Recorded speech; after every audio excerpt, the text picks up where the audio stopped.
Hay dos tipos de células en la naturaleza. Las células procarióticas o procariotas o procariontas y las células eucarióticas. Este es el esquema, por ejemplo, de un bacilo de una bacteria que es procariota. Infaltable, la membrana celular.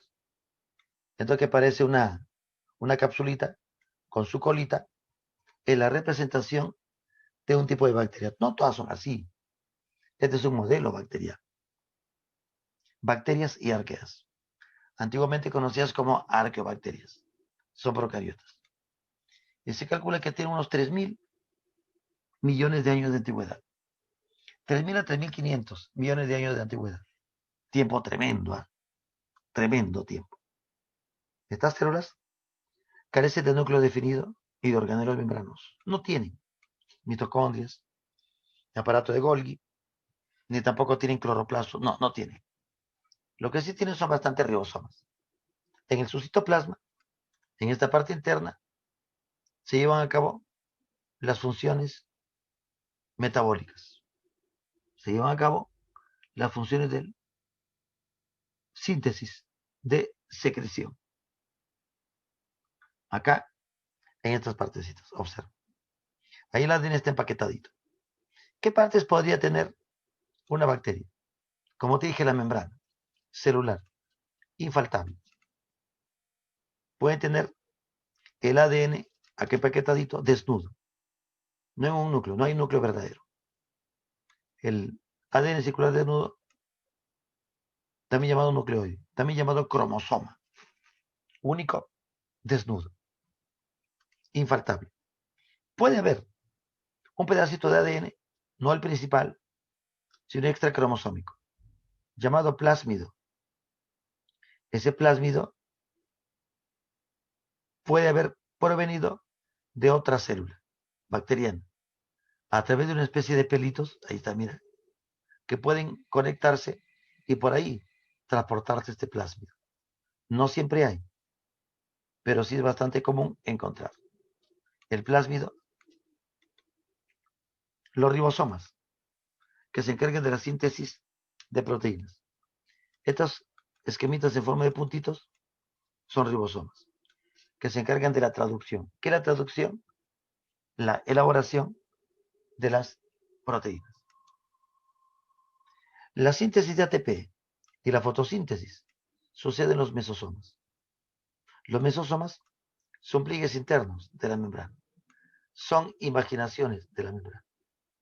Y ahí se forma la mayor cantidad de ATP por respiración celular. Acá hay un sistema transportador de electrones. Pero recuerda, la síntesis de lípidos, la fermentación, la degradación de glucosa va a suceder en el citoplasma, en la matriz citoplasmática que está por acá. En los mesosomas, la respiración con síntesis de ATP y también la fotosíntesis en las bacterias que hacen fotosíntesis. No todas hacen fotosíntesis. Son las partes principales. Puede haber una cápsula para protección química. Esa cápsula hecha de carbohidratos y de lípidos para protección. La cápsula podría ser codificada por este ADN extracromosómico, por el plásmido. Por eso, el ADN extracromosómico estaría involucrado en la resistencia por la formación de qué? De la cápsula. Son resistentes.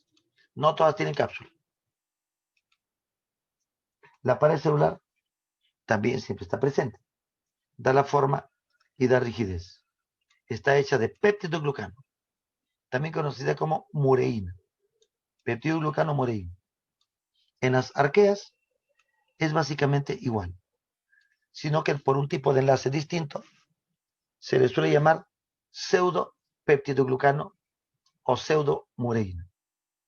En las bacterias comunes, peptidoglucano o mureína. En las arqueas, pseudopeptidoglucano o pseudomureína. ¿Qué te parece? Lo que he puesto en un rectángulo encerrado es lo que básicamente está en todo tipo de bacterias. Lo que no hemos encerrado, a veces hay y a veces no hay. El pelo, también conocido como pili o pilu. A uno también le llaman fimbrias. No es exactamente lo mismo. Puede haber muchas fimbrias para adhesión. Y hay un pelo o pilu más largo, que es un tipo de fimbria, pero más larga. ¿Para qué? Para la conjugación. ¿Qué era la conjugación? El paso de este ADN que te conté a través de este pelito, de este pilo. Por acá puede pasar por el pili sexual, también se llama. El pili sexual es este pelito, pero largo, largo, largo. Y por ahí puede pasar el ADN, se puede transferir el ADN. Esa transferencia de ADN plásmido de una bacteria a otra, a través del pelo, o pilu, o pili en plural, se llama conjugación. No te olvides. Pero también pueden servir los piliofimbrias para adherirse a otra superficie o a otra bacteria. Ese es el pili. No siempre hay. Por eso no le hemos puesto un rectángulo para encerrar. También puede haber un flagelo o varios flagelos para el movimiento. En este caso hemos esquematizado uno. El movimiento y la locomoción. Si falta flagelo, la bacteria no se mueve. Entonces, mira, ¿qué hay en la bacteria? ADN circular desnudo, hay membrana, hay pared que le da la forma, hay mesosoma para la fotosíntesis, formación de ATP, hay ribosomas para la síntesis de las proteínas. Esta es la representación de un ribosoma procariótico. Estas son las subunidades, cuyo valor se ha calculado en máquinas centrífugas. Se llama 30S, S de sedimentación, 50S de sedimentación. Los dos juntos, 70S. Mira que no es la suma, no es el promedio. Es un índice ya calculado con centrífugas en laboratorio. Ya. 30S, 50S, 70S. 70S todo el paquete de ribosoma y cada subunidad separada. Si comparamos con nuestros ribosomas son más grandes. Acá se dice 40S, 60S y 80S. Súmale 10, 10, 10 y quedaría un ribosoma eucariótico. Así como está acá, es el ribosoma procariótico. ¿Qué hace? Elabora las proteínas. Mira, este es entonces una bacteria con sus partes principales. Te pregunta, ¿quién da forma, rigidez, protección mecánica? La pared. ¿Quién da protección química? La cápsula. ¿Qué hace el pelo o pili o pilu? Conjugación. ¿Qué es la conjugación? La transferencia de ADN extracromosómico de una bacteria a otra. ¿Cuál es el cromosoma principal? El ADN circular desnudo. La zona se llama nucleoide. Esta zona se llama nucleoide. No es un núcleo verdadero. Es nucleoide, que digamos que representa la zona donde está el material genético. Si una bacteria pierde su flagelo, ya no podría moverse. ¿Se dan cuenta? Este es un modelo bacteria. No significa que todas sean iguales.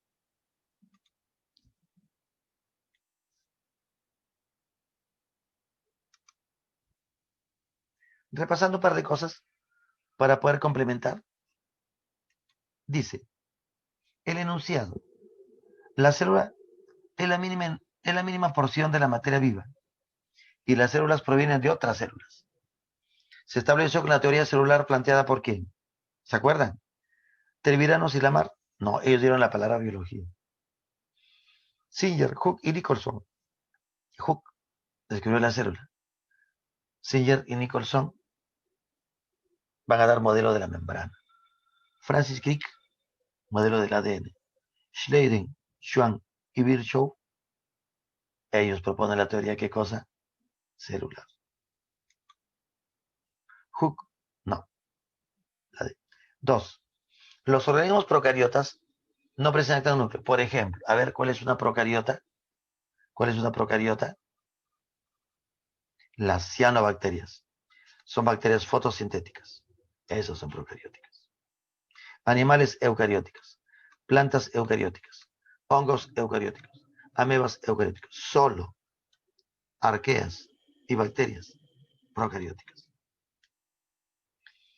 ¿Cuál es una característica común entre célula procariótica y eucariótica? A ver. Vamos recordando. La 1 quedaría error, cortar. 3, 2, 1, va. Entonces, llenando las claves, la primera quedaría la alternativa de Schleiden, Schwann y Virchow, que propone la teoría celular. La segunda serían las cianobacterias, que es una bacteria. ¿Y qué tienen en común la célula procariótica y eucariótica? La cariótica, no. Cariótica es de envoltura del núcleo que no está en la procariota, sí en la eucariótica. Pirofimbrias tienen las procarióticas. Las eucarióticas no van a poseer eso. Mesosomas solo tienen las procarióticas para sintetizar el ADN. Ambas células, todo tipo de células, tienen ADN y ARN. A partir del nivel celular, tienen ADN y ARN ambas. Las bacterias, los ribosomas son de ARN. La elaboración de la proteína se hace de ARN. El ADN principal, ¿no? Son los virus, los que solo tienen uno de los dos, o ADN o ARN. Las arqueas o arqueobacterias es el grupo más antiguo, un fascinante conjunto de organismos, ¿no? Que se les separó a finales del siglo XX en un dominio aparte, llamado Archaea. Se habían observado bacterias, ¿no? Con microscopios. Aparentemente, todas eran iguales, ¿no? O sea, Archaea y bacterias. Pero ¿por qué se dieron cuenta de que no eran iguales? Porque las arqueas soportan ambientes extremos. Por eso se les llama extremas. Entonces se comenzó a analizar y se encontró que a nivel molecular hay diferencias. Las características bioquímicas y genéticas son distintas. En el esquema de arriba, por ejemplo, hemos esquematizado un lípido de arqueas que tiene éteres de glicerol. En vez de tener ácido graso, tienen terpeno, que derivan de una molécula llamada isopreno y no ácido graso. Las bacterias verdaderas, las bacterias en sí, tienen acá ácido graso y también van a tener glicerol igual que nuestra membrana. Observa, así la membrana de las bacterias, doble capa. En las arqueas hay una capa llamada monocapa de lípido, éteres de glicerol. Mientras que en las células nuestras y en las bacterias verdaderas hay fosfolípidos con ácido graso, los lípidos de la membrana de las arqueas tienen éteres de glicerol, que es un tipo diferente de lípido de la membrana y forman una capa, monocapa, lo que les da gran estabilidad y por eso soportan ambientes extremos, llamadas extremófilas o extremas. ¿Sí? Por eso se le llama así, extremas.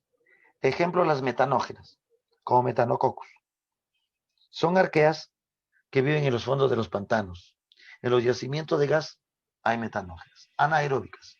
Respiran el CO2 y liberan metano. En los intestinos de los animales rumiantes, como las vacas, hay bastante metanógeno. Por eso las vaquitas liberan metano, ¿no? Mediante sus eructos y sus flatulencias de metano. Allá, porque tienen arqueas metanógenas en su sistema digestivo. Los rumiantes como las vacas.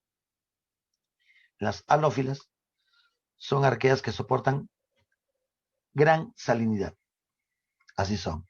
En el Mar Muerto hay gran cantidad de halófilas. O en el gran lago salado de Utah, Estados Unidos, una salinidad pero tremenda. 10, 15, 20% de concentración de sal. Estas bacterias soportan. Nosotros no aguantaríamos su medio así. Un ser vivo normal, no, ellas tranquilas. Felices en su medio bien salado. Felices en los yacimientos de gas, las metanógenas. Las termoacidófilas, que son arqueas que carecen de pared, son la excepción.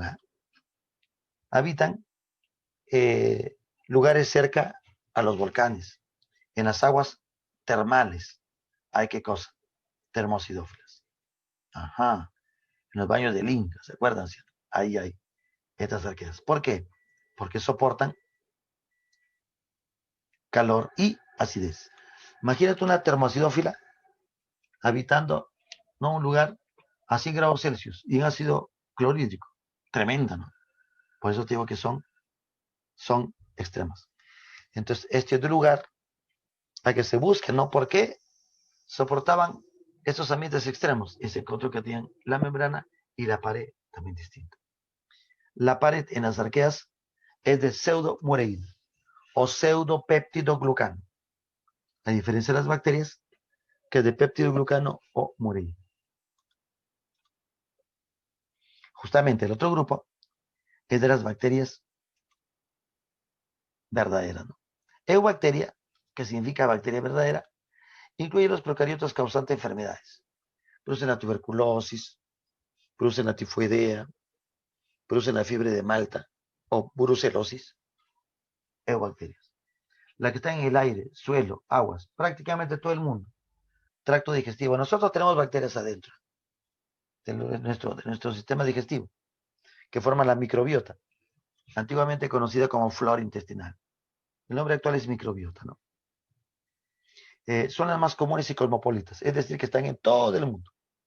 No como las arqueas, ¿no?, que habitan lugares extremos. Ellas no. Todo lugar hay bacterias. Ah, la tinción de Gram es una técnica que se desarrolló en el siglo XIX y las bacterias se tiñen de esta manera. De azulito intenso se llaman Gram positivas y de rosadito se llaman Gram negativas. La técnica de Gram incluye a unas sustancias químicas, ¿no?, como violeta de cresilo, ¿no?, para teñir a las bacterias de moradito. Christian Gram, 1853-1938, desarrolló la técnica, como te conté, en el siglo XIX. Para esa época se sabía que habían bacterias y se pensaba que solo las bacterias causaban enfermedades. Se desconocía la existencia de los virus. Entonces, eso se hizo para diferenciar sobre todo muestras clínicas. Un médico debe saber, ¿no?, si la bacteria que te está atacando es positiva, gram positiva, o es qué cosa, gram negativa. Si encuentra bacterias gram positivas, entonces da un tipo de antibiótico. Si es gram negativa, da otro tipo de antibiótico. Ah, ¿viste? No ponen antibiótico porque no va a ser efectivo. No es necesario ni indispensable que el médico dé antibióticos tan fuertes que maten todo tipo de bacterias. Porque finalmente, hasta la microbiota intestinal va a sufrir daño. Por eso es bien importante el control de los antibióticos. Sino que en Latinoamérica, en el Perú, fundamentalmente, hay bastante gente que se automedica. Y finalmente, ningún antibiótico ya le hace efecto. Así que ustedes tengan mucho cuidado.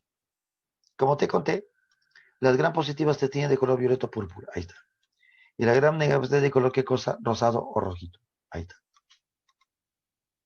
Ahora sabemos que la diferencia se debe a la composición, disposición y grosor de la pared externa bacteriana. En esa época no se conocía. Las bacterias, tal y como nosotros las conocemos hoy, se han observado con microscopio electrónico y el análisis de sus partes se ha hecho a nivel molecular. Por eso hay muchísimos conocimientos sobre las bacterias. Comparando la membrana de la pared de la gram positiva y la gram negativa. Mira, esta es la membrana de la gram positiva, esta es su pared.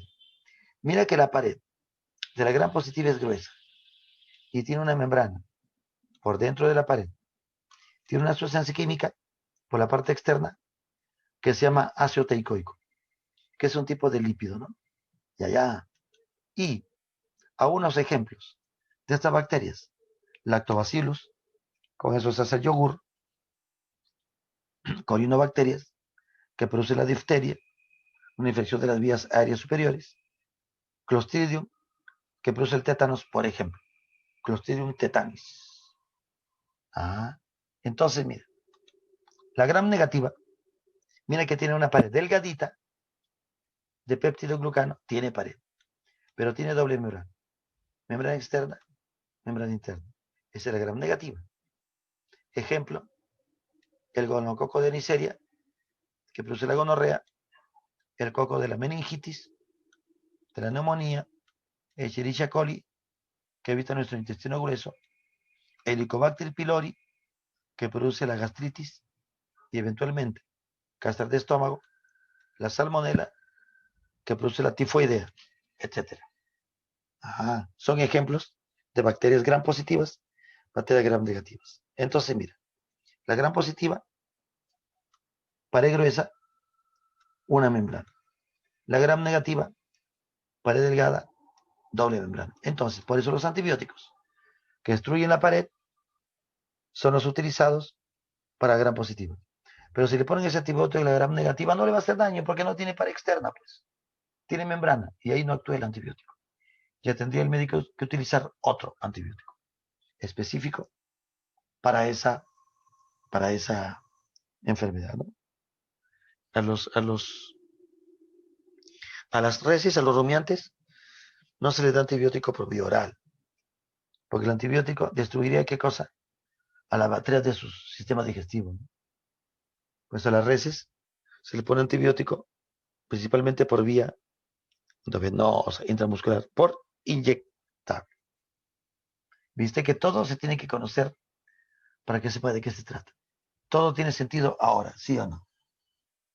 No va a ser un antibiótico a una vaquita y ahí la matas de hambre a la pobre, porque las bacterias de su panza le permiten la digestión.